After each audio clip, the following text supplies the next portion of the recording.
আমরা এখানে দীর্ঘদিন যাবত এই প্রতিবন্ধী বিদ্যালয়গুলো নিয়ে আমরা কাজ করছি। এই বিশেষ চাহিদা সম্পন্ন শিশুদের নিয়ে আমরা কাজ করছি, যারা মানে কখনোই শিক্ষার আলো দেখতো না।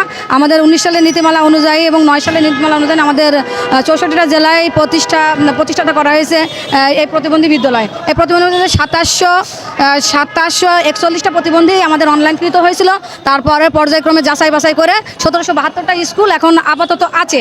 সেই ক্ষেত্রে মনে করেন 300-র ঊর্ধ্বে আমাদের প্রতিবন্ধী বিদ্যালয়গুলো অডিট করা হয়েছে।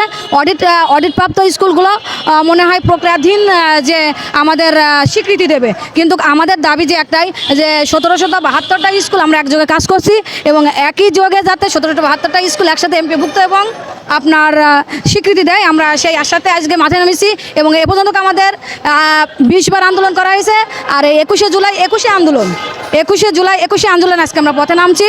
গত 21শে মার্চ থেকে 13ই মার্চ পর্যন্ত আমরা রমজান মাস 19 দিন যাবৎ অবগত হয়েছি এই মাঠে এখানে। তারপরেতেও আমাদের মানে উপদেষ্টা বরাবর এবং সমাজ কল্যাণ মন্ত্রণালয় বরাবর আমাদের কোনো সুরাহা এখনও পর্যন্ত দেয় নাই। সেই ক্ষেত্রে আমরা আমাদের বিদ্যালয়গুলো মানে ঠিকঠাক মতন পরিচালনা করতে পারছি এবং নিজের অধ্যয়নে আমাদের চালানো আর সম্ভব নয়। সেই ক্ষেত্রে আমরা আজকে 64টা জেলা একযোগে একসাথে 1772টা স্কুল আমরা আজকে এই মাঠে নেমেছি।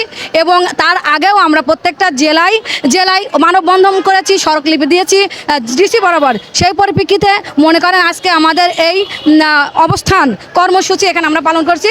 এরপরে যদি আমাদের 1 থেকে 24 ঘন্টার ভিতরে যদি আমাদের এমপিওভুক্তর কোনো আশ্বাসে আমরা এখানে পরিণত না হই, সেই ক্ষেত্রে আমরা লং টু যমুনা পরবর্তী অ্যাকশন আমরা নেব। অফ করলাম এই জন্য যে তখন রমজান মাস ছিল এবং ভিপি নূর স্যার অবগত হয়েছিলেন যে উনি মন্ত্রণালয় বরাবর সমাজ কল্যাণ মন্ত্রণালয় বলে উনি গিয়েছিল এবং ওইখানে আমাদের সহপাঠীরা কয়েকজন গিয়েছিল। ওখান থেকে কিছু একটা আশ্বাসের মধ্যে দিয়েছিল যে আমাদের মনে হয় 100 দিনের ভিতরে এমন একটা স্কুল দেবে। সেই ক্ষেত্রে মনে করেন আমাদের এখনও পর্যন্ত স্বীকৃতি আসেনি। তার পরিপ্রেক্ষিতে এখন তো আর আমরা ঘরে বসে থাকতে পারি না, কারণ পেটে ভাত নেই, তার কিছুই নেই। সুতরাং আমরা মানে সেবা দিই কাদেরকে? আমরা বিশেষ চাহিদা সম্পন্ন শিশুদেরকে সেবা দিই, যারা সমাজের অবহেলিত, লাঞ্ছিত, অপমানিত এবং তারা সব পরিবার থেকে বঞ্চিত। সেই সমস্ত শিশুদেরকে আমরা আজকে শিক্ষার আলো দেখাইছি, তাদের একটা নিবেদন কেন্দ্র দিয়েছি। তাদের মানে কি বলবো যে ওই বাচ্চাগুলো ঘরের কোণে ছিল, তাদেরকে ফাঁকায় নিয়ে এসে একটা সুন্দর একটা পরিবেশ দিয়ে এসেছি যে আসলে এই প্রকৃতির হাওয়া লাগায় তারা প্রতিদিন। যখন তারা মনে করেন স্কুলে আসে প্রতিদিন, তারা ভাবে যে আমরাও সাধারণ শিক্ষকের ছাত্রছাত্রীর মতন আমরাও আমরা একজন ছাত্রছাত্রী। এই ক্ষেত্রে মনে হয় যে তাদের যখন আমাদের স্কুল অফ থাকে, তারাও ওরকম আমাদেরকে ফোন দিয়ে ডেকে নেয় যে ম্যাডাম আজকে স্কুল অফ কেন। এই যে তাদের প্রতিভা, এই প্রতিভাগুলোকে আমরা জাগ্রত করেছি যে শুধু সাধারণ শিক্ষার্থীদের ভিতরে সব কিছু হয় না, আমাদের প্রতিবন্ধী বাচ্চাদের ক্ষেত্রেও অনেক কিছু হয়।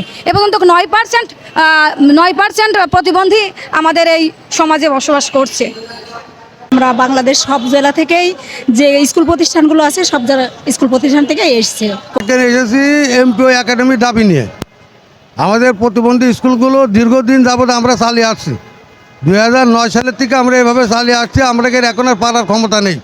আমাদের শিক্ষকগুলো না খেয়ে দিন কাটাচ্ছে এবং বিভিন্ন প্রকারের কথাবার্তা মানুষ আমাদের কুসংস্কার বলছে, যাতে আমাদের সরকারের কাছে আমাদের দাবি এই যে আমরা এমপিও একাডেমি চাই এবং স্বীকৃতি দেয় এবং আমাদের এই মানবতার জীবনকে যেন রক্ষা করে। এই জন্য আমাদের স্কুল প্রতিষ্ঠা হয়েছে 14 সাল থেকে। এত বছর আমরা আন্দোলন করে আসছি, করছি না তাহলে আমরা মাঝে মাঝে আন্দোলন করছি। আমরা আমাদের দাবি জানাচ্ছি। আমরা সরকারের বিভিন্ন পর্যায়ে আমরা আন্দোলন করে আসছি, দাবি জানাচ্ছি, বলছি। এই চল আমাকে এখন একটাই দাবি, এমপিও একাডেমি। আমরা আসছি প্রতিবন্ধী স্কুলে এমপিভুক্ত করার জন্য। শিশুদের লাভ হবে, আমাদের যেসব বাচ্চারা বঞ্চিত সমাজের কাছ থেকে আমরা তাদেরকে শিক্ষা দেবো এবং তাদেরকে সমাজে প্রতিষ্ঠিত করার চেষ্টা করব। আমরা ছাড়ের মাধ্যমে আমাদের নিজেদের কাছ থেকে খরচা করে তারপর পরিচালনা করি।